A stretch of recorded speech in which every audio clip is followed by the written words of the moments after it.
Documents file আপনাকে দিয়ে আসছিলাম যে ওই পাশের চর না কাটার কারণে পানির প্রবাহ হচ্ছে এইদিকে চলে আসতেছে।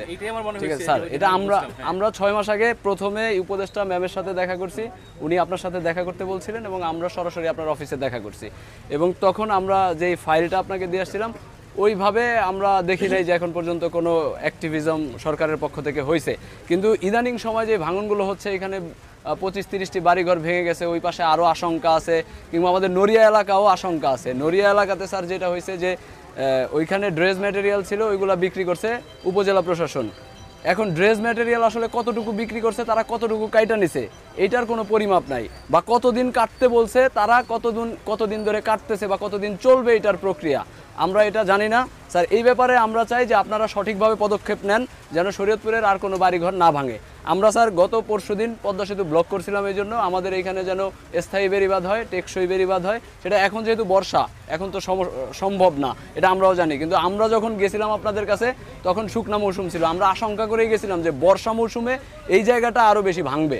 তো আমরা যে আশঙ্কা করে গেছিলাম সেই আশঙ্কাটাই এখন হয়েছে।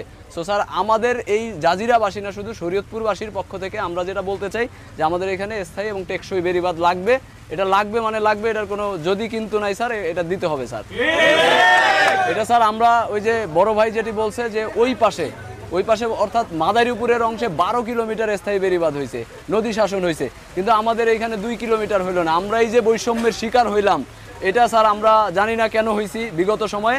আমরা ভবিষ্যতে চাই না যে এই ধরনের কোনো বৈষম্যের শিকার হই। আমাদের এলাকাটা স্থায়ী বেড়িবাঁধ নির্মাণ করতে হবে।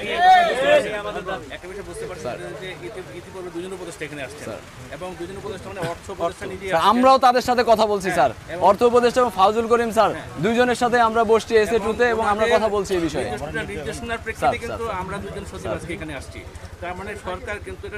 তৎপর আছে স্যার, এই জন্য তো আপনাদের ধন্যবাদ জানাই যে আপনারা ইনস্ট্যান্ট এখানে আমরা বলার সাথে সাথে এখানে বালুর এই বার সাইসা পড়ছে, বালু ফালাইতেছে, চেষ্টা করতেছেন, আপনাদের চেষ্টা ঘাটতি পাচ্ছি না।